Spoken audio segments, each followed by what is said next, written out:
Friends, आज हम बात करेंगे computation of short term capital gain की। मित्रों, computation of short term capital gain शुरू करने के पहले हम रिक्वेस्ट करेंगे अपने व्यूअर्स से कि यदि उन्होंने अभी तक मेरा चैनल ईस्टर्न टैक्सफिन नहीं सब्सक्राइब किया है तो इसे सब्सक्राइब करें और वीडियो को लाइक करें। Now come to the computation of short term capital gain. Before starting the short term capital gain हम कुछ रिकैप करना चाहेंगे कि कैपिटल गेन क्या होता है। Capital gain is nothing, simply profits और गेन जो किसी कैपिटल एसेट को ट्रांसफर करने के बाद होता है। यदि ये नेगेटिव में होता है तो कैपिटल लॉस होगा और यदि पॉजिटिव में होता है तो कैपिटल गेन होगा। कैपिटल एसेट की बात हम पहले कर चुके हैं। आज थोड़ी सी बात करेंगे ट्रांसफर की कि ट्रांसफर क्या होता है। नॉर्मल कोर्स में हम ट्रांसफर समझते हैं in case of capital gain कि हमने कुछ बेच दिया, इसके अलावा कुछ नहीं। लेकिन under the purview of the capital gain under income tax act, transfer means ये सारी 4-5 पॉइंट्स हैं जो ट्रांसफर में इंक्लूड होती हैं। द सेल, एक्सचेंज और रिलिक्विशमेंट ऑफ एनी एसेट। किसी एसेट को, कैपिटल एसेट को सेल करना, उसको एक्सचेंज करना या उस पर अपने अधिकार को छोड़ना, ये भी अंडर दिस परव्यू ट्रांसफर माना जाता है। एक्सटिंग्विशमेंट ऑफ एनी राइट, किसी एसेट्स पे अपने अधिकार को छोड़ देना। Compulsory acquisition under any law, यदि गवर्नमेंट अथॉरिटी ने आपकी कोई कैपिटल एसेट, कोई जमीन एक्वायर की है, उसके बदले आपको he has given you some compensation, तो ये प्रक्रिया, ये प्रोसेस को भी हम इस कैपिटल गेन के डेफिनेशन के अंदर ट्रांसफर समझते हैं।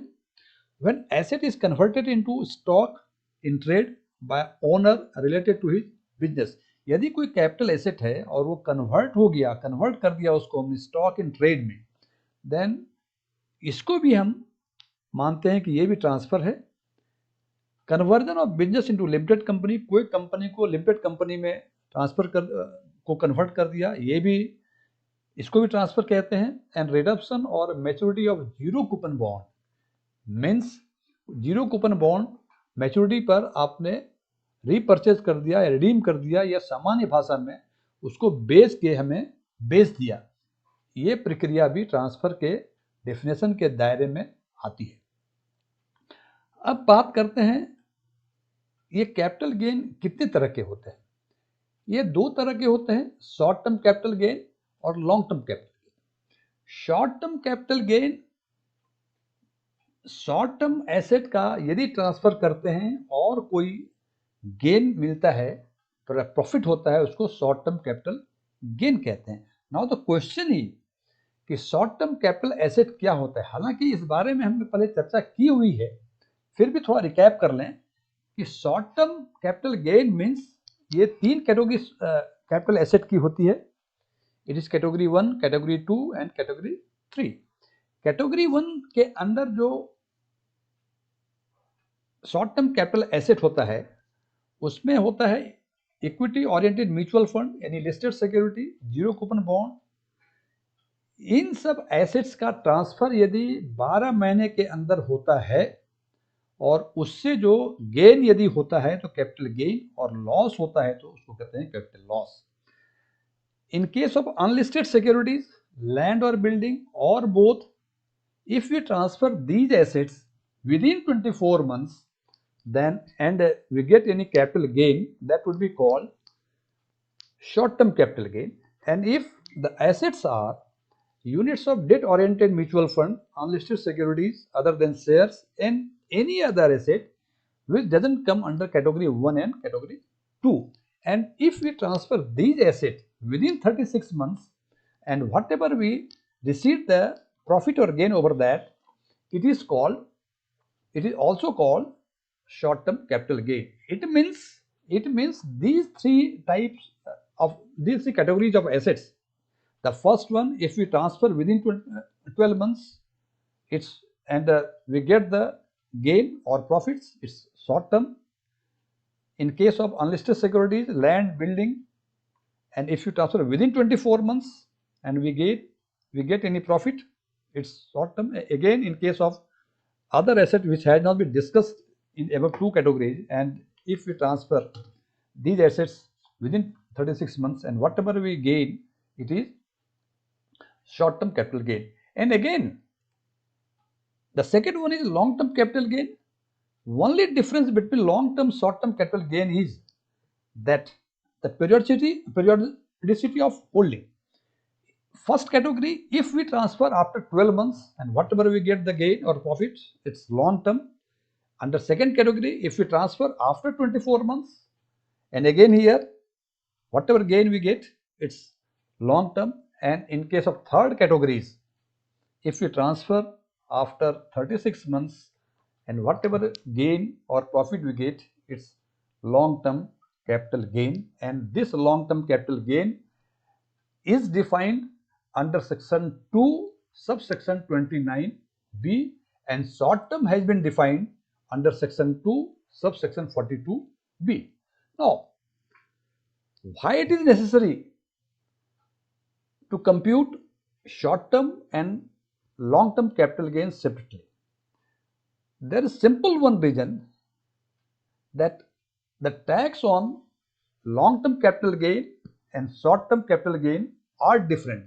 So it is needed to compute separately. Now, how we will compute the short term capital gain? There are 4 or 5 points. There is nothing. Gain means what? Gain means what? If we say profit, profit means selling price must be more than the purchasing price, then we call it a profit. In the same manner, in capital gain, if value of consideration or value of sale proceed is more than cost of acquisition, then it would be called capital gain. So first you see, we calculate the full value of consideration, means whatever the value the sale proceeds, that would be reduced by expenditure incurred wholly and expressly in connection with the transfer of capital asset. Whatever expenditure you have incurred while you are transferring the asset, that is reduced, and the net result would be net sale consideration. In net sale consideration, we will reduce again the cost of acquisition. Cost of acquisition means the purchase price of the capital asset, and after purchasing, after acquisition of the asset, if you have improved the property, you have developed the property, then there must be cost of improvement should be reduced. And after reduction of cost of acquisition and cost of improvement from net sale consideration, whatever result would come, it would be short term capital gain. And after computing the short term capital gain, if it is reduced by the exemptions under section 54b, 54d and 54g, the result would be the taxable short term capital gain.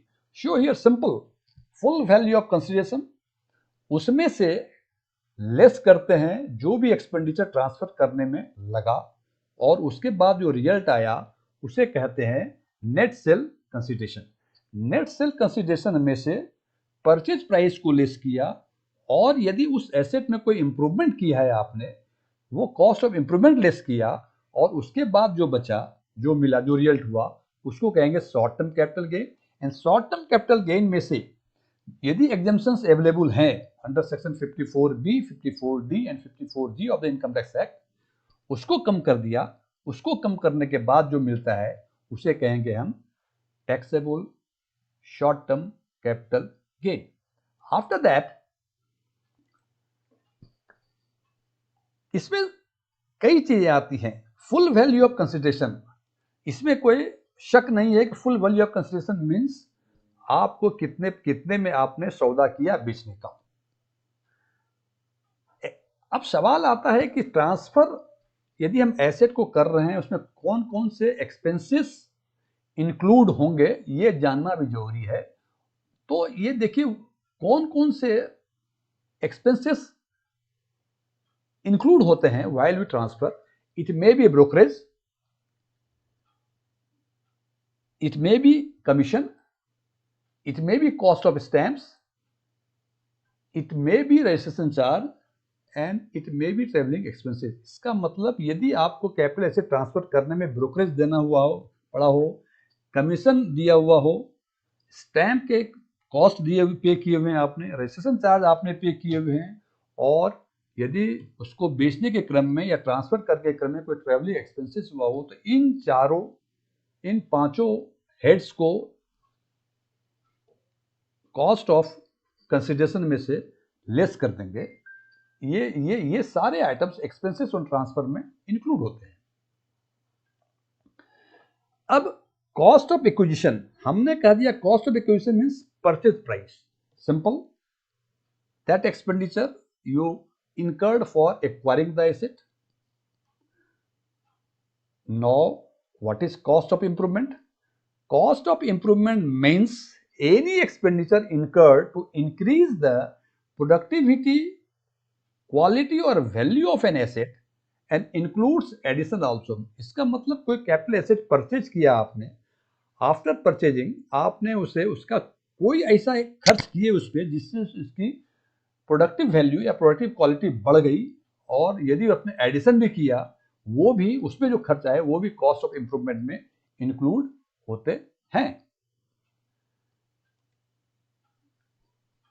एक चीज ध्यान रखना है कि जब हम compute करते हैं शॉर्ट टर्म कैपिटल गेन या लॉन्ग टर्म कैपिटल गेन,